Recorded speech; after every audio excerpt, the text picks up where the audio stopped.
নমস্কার বন্ধুরা, বাংলার বাগানে আপনাদেরকে স্বাগত। আপনারা সবাই নিশ্চয়ই ভালো আছেন, আর গাছকে ভালো রাখার জন্য আপনাদেরকেও ভালো থাকতে হবে। দেখেন, আপনাদের সবার প্রিয় বাংলার বাগানে এই টুকটুকে মানে রেড কালার, একদম পুরো রক্ত লাল, মানে তার থেকেও আর কি ডিপ রেড এই কালারের জবা ফুলটি আজ ফুটেছে। দেখেন, দেখেছেন, পাশে দেখেন কুঁড়িও রয়েছে। দেখেছেন, কালারটা আমার পছন্দ হয়েছিল বলেই আমি নার্সারি থেকে পুরো হাইজ্যাক করে নিয়ে সঙ্গে সঙ্গে চলে এসেছিলাম, যেহেতু আমার কালারটা খুব পছন্দ হয়েছিল। তো আমি জবা গাছ যেভাবে পরিচর্যা করি সেভাবেই পরিচর্যা আমি করে যাচ্ছি এখনও। তো এখনও কিন্তু ফুল দিয়ে যাচ্ছে। এটা কিন্তু পুনে ভ্যারাইটির জবা ফুল। কালারটা আমার মানে দারুণ লেগেছিল, মানে এক দেখাতেই আমার খুব পছন্দ হয়ে গেছিলো বলেই আমি নিয়ে এসেছিলাম। দেখেন, এখানেও দেখেন রয়েছে, এটা অরেঞ্জ আর ইয়েলো কালার মিক্সড করা আছে আর কি। তো এই ফুলটা কিন্তু বেশ ভালোই ফুল দিচ্ছে। দেখেন, এখানে আর একটা ফুল ফুটেছে, ওই একই গাছের আর কি দুটো ফুল আজকে আমি পেয়েছি। আর যারা এখন জবা গাছ নতুনভাবে রোপণ করতে চাইছেন, যারা নতুন বাগানে রয়েছেন, তো তাদেরকে বলবো আপনারা ঠিক আছে এই সময় জবা গাছ সংগ্রহ করুন, আর আমি যেভাবে বলবো সেভাবেই আপনারা পরিচর্যা করবেন। দেখবেন আপনারাও কিন্তু এরকম ভালো ভালো বড় আকারের জবা ফুল আপনারা খুব সহজেই কিন্তু আপনারা ধরাতে পারবেন আপনাদের গাছে।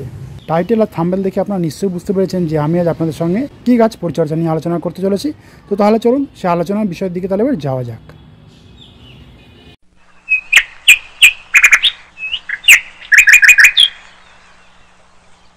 গাছটিকে দেখে আপনারা নিশ্চয়ই চিনতে পেরেছেন যে এটি হলো গাঁদা গাছ। এটি কিন্তু ওই দেশি গাঁদা যাকে বলা হয়, সেই দেশি গাঁদা গাছ। তো আমি এই গাছটাকে মানে কাটিং করে কিন্তু আমি বসিয়েছিলাম, সেই ভিডিওটাও আমার চ্যানেলে দেওয়া আছে, আপনারা সেই ভিডিওটা দেখে নেবেন। তাহলে আপনারাও কিন্তু খুব সহজেই আপনাদের বাড়িতে মাদার গাছ যদি থাকে এই গাঁদা গাছের, সেই গাঁদা গাছ থেকে চারা করে কিন্তু আপনারা খুব সহজেই রোপণ করতে পারবেন। আর তাহলে শীতের সময় দেখবেন আপনারা ভালো ফুল পাবেন। তো আমার এই গাছটা বসিয়েছি আমি প্রায় 2 মাসের উপরে হয়ে গেল। দেখুন, এবার গাছগুলি কিন্তু বেশ ঝাঁকড়া হয়ে উঠতে শুরু করে দিয়েছে। আমাদেরকে কিন্তু এবার স্টেপ বাই স্টেপ কিন্তু এই গাছে পরিচর্যা করে যেতে হবে, তা নাহলে কিন্তু আমরা ভালো ফুল পাবো না সময় মতো। তো সে বিষয়ে আমি কটি টিপস আপনাদেরকে বলবো, আপনারা মনোযোগ সহকারে কিন্তু ভিডিওটা দেখবেন, স্কিপ করবেন না, তাহলে কিন্তু আপনারা অনেক কিছু জানতে পারবেন না। তো টিপস নাম্বার 1, এই গাছকে কিন্তু এখন পিঞ্চিং করতে হবে, কারণ পিঞ্চিং না করলে কিন্তু ঝাঁকড়া বিশেষ আপনারা করতে পারবেন না।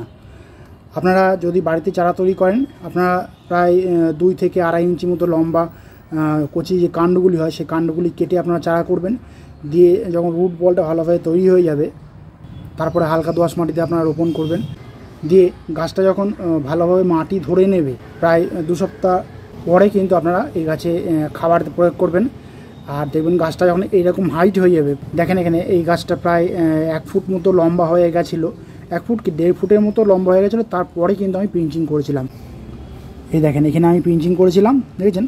তারপরে কিন্তু এতগুলি ব্রাঞ্চ ছেড়ে গাছটা ঝাঁকড়া হতে সবে শুরু করেছে। কারণ ঝাঁকড়া না করলে কিন্তু এই গাছ থেকে বেশি ব্রাঞ্চ পাবেন না এবং ফুল সংখ্যাও কিন্তু কমে যাবে। সেই জন্য বলছি এই গাছকে বসিয়ে প্রায় 2 সপ্তাহ বেশি হয়ে যাবে, খাবার যখন প্রয়োগ করবেন ফার্স্ট টাইম তখনই কিন্তু পিঞ্চিং করবেন। মানে প্রায় 1.5 ফুটের মতো লম্বা হবে, তারপরে কিন্তু পিঞ্চিং করবেন। খুব ছোটো ছোটো অবস্থাতে কিন্তু গাছে পিঞ্চিং করবেন না, তাহলে কিন্তু ভালো ব্রাঞ্চ আপনারা পাবেন না। গাছ বেশ ভালো পাকাপোক্ত হবে, তারপরে কিন্তু আপনারা পিঞ্চিং করবেন। চারা নিয়ে এসে বসিয়ে দিয়েই আপনারা পিঞ্চিং করে দিলেন, তাহলে কিন্তু হবে না, সেক্ষেত্রে আপনারা ব্রাঞ্চ ভালো পাবেন না। টিপস নাম্বার 2, কীভাবে আপনারা গাঁদা গাছে পিঞ্চিং করবেন। দেখেন, আমি এখানে পিঞ্চিং করেছিলাম বলে 1 2 3 4 5টা 6টা 7টা মতো ডাল বেরিয়েছে। তো আমি আজকে কিন্তু সেকেন্ডবার পিঞ্চিং করছি। আপনারা পিঞ্চিং যখন করবেন তখন সবসময় খেয়াল রাখবেন নিচের দিকে 4টে পাতা আছে কিনা। এই দেখেন 1 2 3 4, 4টে পাতা যখন হয়েছে তখন আপনারা এই যে কাণ্ডটা দেখছেন, আপনারা দেখছেন, এই কাণ্ডটা থেকে আপনারা এরকম নখ দিয়ে কেটে পিঞ্চিং করে দেবেন। তাহলে দেখবেন আবার ওই 4টে পাতা রাখলাম, সেখান থেকে কিন্তু আবার 4টে নতুন নতুন ব্রাঞ্চ কিন্তু বের হবে। এইভাবে কিন্তু আপনারা পিঞ্চিংটা চালিয়ে যাবেন।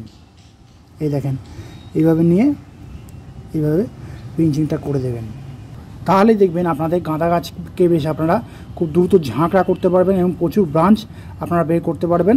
এবং ফুল যখন দেবে তখন তো অসংখ্য ফুল হবেই। তো এইভাবে আপনারা পিঞ্চিং চালিয়ে যাবেন।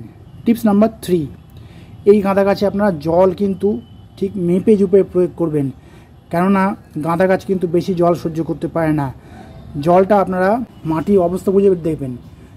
যখন দেখবেন টবের মাটি এইরকম সাদা হয়ে গেছে তখনই কিন্তু আপনারা জল প্রয়োগ করবেন।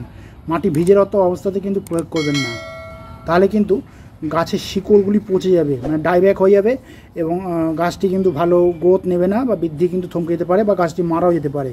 সেজন্য বলছি জলটা কিন্তু মাটির অবস্থা বুঝে আপনারা প্রয়োগ করবেন। টিপস নাম্বার 4, এই গাছকে কিন্তু টানা সূর্যালোকে রাখতে হবে, কারণ এই গাছ কিন্তু সূর্যালোক বেশ ভালো পছন্দ করে এবং সূর্যালোকে না রাখলে কিন্তু এই গাছের পাতা কিন্তু এরকম সবুজ হবে না, পাতা দেখবেন হলুদ হলুদ বর্ণের মতো হয়ে যাবে। আপনারা যদি ব্যালকনিতে করেন এই গাছ, মিনিমাম 6 থেকে 8 ঘন্টা মতো রোদ্দুর পায় সেরকম জায়গাতে কিন্তু আপনারা রাখবেন, তাহলে দেখবেন গাছের পাতাগুলো কিন্তু এরকম সবুজ থাকবে, গাছের পাতা হলুদ হবে না এবং নতুন নতুন ব্রাঞ্চ ছাড়বে।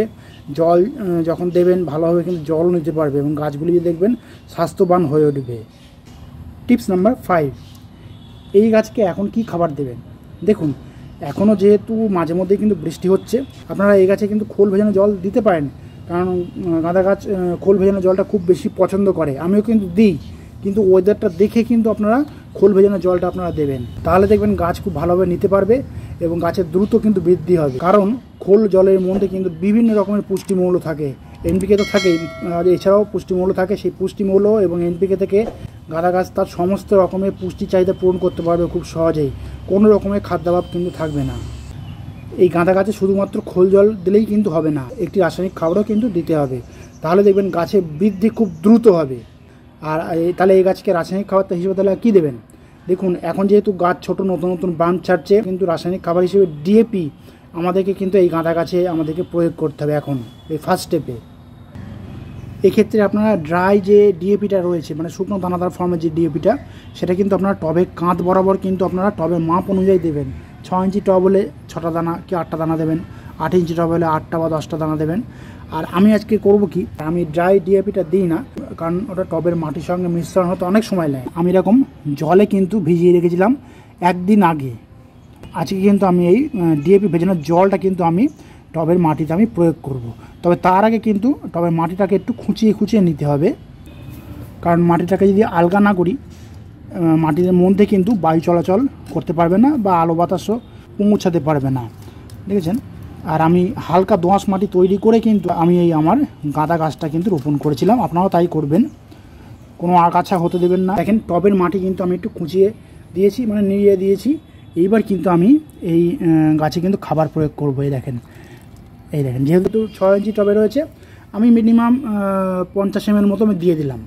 যখন বড় টবে দেবো তখন কিন্তু সেটা 100 ml বা 150 ml কিন্তু আপনারা দেবেন, মনে করে কিন্তু এই খাবারটা অবশ্যই এই সময় কিন্তু প্রয়োগ করবেন। তাহলে হবে কি, গাছ শিকড়ের মাধ্যমে রাসায়নিক খাবারটা নিতে পারবে এবং খুব দ্রুত কিন্তু গাঁদা গাছকে আমরা বৃদ্ধি করাতে পারবো। 1261 যদি পারেন আপনারা স্প্রে করতে পারেন, যাদের কাছে ডিএপিটা নেই আর যাদের কাছে 1261 আছে তারাও কিন্তু গাছে স্প্রে করতে পারেন বা টবের মাটিতেও কিন্তু এরকম প্রয়োগ করতে পারেন, তাহলে দেখবেন একই রকম কাজ হবে।